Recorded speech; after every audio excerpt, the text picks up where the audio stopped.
I had a great conversation with professional basketball player and entrepreneur Dominique Wilson. Dominique was a standout women's basketball player at North Carolina State and spent 2 years playing internationally in Africa, Europe, and Israel. Dominique and I did a full court press on social justice issues around the world and what it's like to be a woman of color abroad.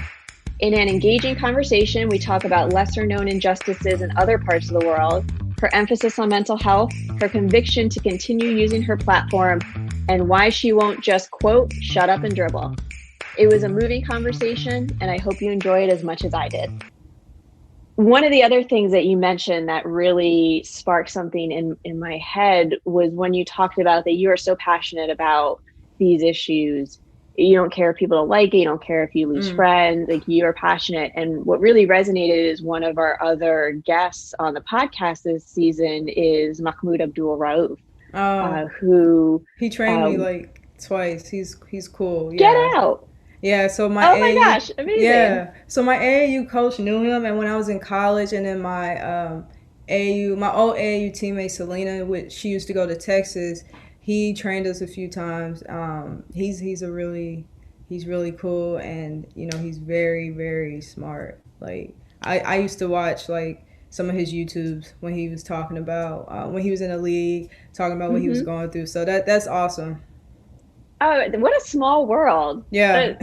So funny. And I cannot wait to talk to him and about his experience, because he was really one of the first athletes to really bring social protest into his platform as an athlete. But, and I might be mistaken, so don't quote me on this as historians of sports, but into the game, into the arena, refusing to stand and participate in the national anthem, and then praying during the national anthem until eventually he was blackballed essentially out of the league. And he really said the same thing. He believes in this. He knows it's going to affect his career. Colin Kaepernick,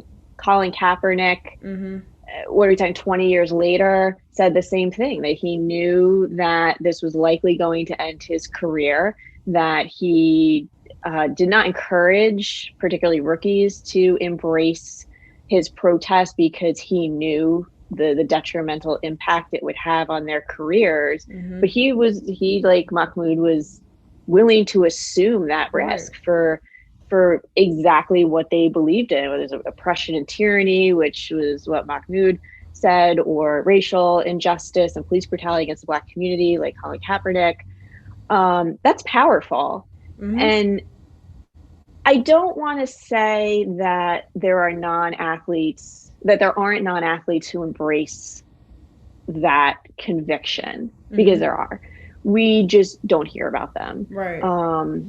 Dr. Lapchick is joining us this season and talking about the consequences of his anti-apartheid protest that he experienced. Certainly, he's not a professional athlete, but he is a public figure. But how many other people have given their careers, even their lives, for injustices that they want to fight against? But you don't hear about it because you don't have the platform. Exactly. Right. You're an athlete. Do you feel an extra responsibility as an athlete to take on issues to maybe fight as extremely as you feel necessary, like perhaps Mahmoud, knowing that his career was probably going to decline or ultimately end? Do you feel that? Do you take advantage of that, like consciously take advantage of that? Or is it just Dominique is an amazing human being along with so many other athletes, and this is just sort of second nature? It can be both, by the way. I do think you're an amazing human being, even if you say it's the first part. I like to think so too. Thank you. But that is a really good question, and I feel like it's based on the individual, because I know a lot of athletes that may feel the same way as Colin Kaepernick or Mahmoud, but they just don't have the strength or the courage to go out and protest or stand by them. But then you have athletes that they're like, I have the courage. I know I may be blackballed, but this is really bothering me, and I'm just going to just do it. And I know for me, like I told you, I don't care about losing friends. Like, that's just my attitude. Like, I don't care. I'm going to do what Dominique wants to do. If I know it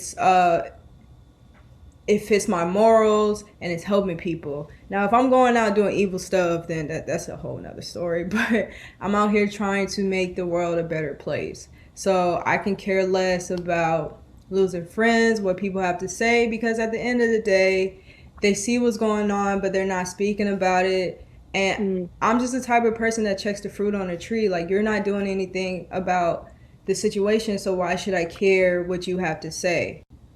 I think you're right. And you helped me form a hypothesis in my head that part of me is like, how did you not think of this before? But our conversation kind of crystallized this for me. You have to be mentally tough and persistent and resilient and willing to work hard and actually embrace criticism. If you are an athlete, you are used to being told what you need to be doing better, how you can constantly improve. You have that mental fortitude to deal with the practices and the grueling schedules. And it seems so obvious, but again, it took this conversation for these 2 points to connect, where it's not surprising that it is the athletes that you see out in front in social protest movements. And I don't think it's just because they have the national platform, the TVs are on them, they have all these followers. It takes a certain personality to be an athlete, the same personality it takes to be a social justice advocate. Absolutely. I think Malala is coming to mind, the young girl in gosh, it's escaped me, Pakistan or Afghanistan. I'm embarrassed that I think I know what you're I'm talking blanking about. on this. Was shot in the head because she refused to not go to school. She wanted an education, was shot in the head by the Taliban as she was trying to exercise her right to education. And now she's at Oxford leading a world Malala fund, a global Malala fund. Amazing. She's not an athlete. Right. But she has, I would argue, the same strength, mental toughness, fortitude that it takes for you to get up and do these grueling schedules and live away from your families, because you know how to get your head right and do that. So again, back to my point, I think I hypothesize that it's a combination between you have this visible platform, but you also have individuals who have that mental toughness and mental strength to take on these types of issues. So a lot of the criticism you hear about athletes, and Mahmoud said this even in the 90s, was shut up and dribble. That's your job. Shut up and dribble. Be happy that you're getting all the money. Like, why do you need to bring this into the public realm? And my question would be, can they not help themselves? Like, these are not people who are going to sit quietly and just be easily deterred. And again, I'm getting into like a very psychological path here, but do you agree? Do you disagree? What am I missing? That statement is just weird to me, because you're basically saying they're not human beings. The shut up and dribble statement. Yeah, like, they're human beings first before they're basketball players.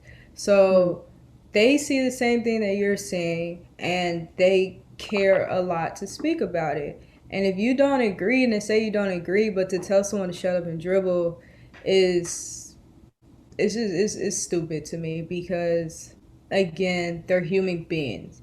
And at the end of the day, saying shut up and dribble is kind of like, I don't want to say this, but it's kind of like, shut up and stay in your place, slave. That's how I look at it. Pretty much what it's saying, yeah. That is. So again, when people say that, you're automatically telling me how you view Black people. Dominique, thank you so much for being on Here's the Problem, talking about your experience overseas, your passions for using a platform to address social injustice and really important topics that we talked about. I've been thrilled to have this conversation. Cannot wait to have many, many more with you, and appreciate you sharing your time and talents with us. Thank you. And again, I definitely appreciate this opportunity. I love talking about things like this and just having the dialogue between two people that may have, different backgrounds. I love it. So thank you again. I'd also like to thank all those who made this podcast possible. Our wonderful production team, the George Milton Group, Winnie the Moog for our theme song, and again, my Teen Think Tank Project co-founder, Matthew DeSantis. Most importantly, I'd like to thank you, the listener. And hey, let us know you're listening. Subscribe, rate, and review this podcast, and follow us at problem_pod. For more information on today's topic, or to find out more about social justice programming for exceptional teens, please follow the Think Tank at teen_think tank or visit us at teenthinktankproject.com. Until next week, I'm Kelly Nagel.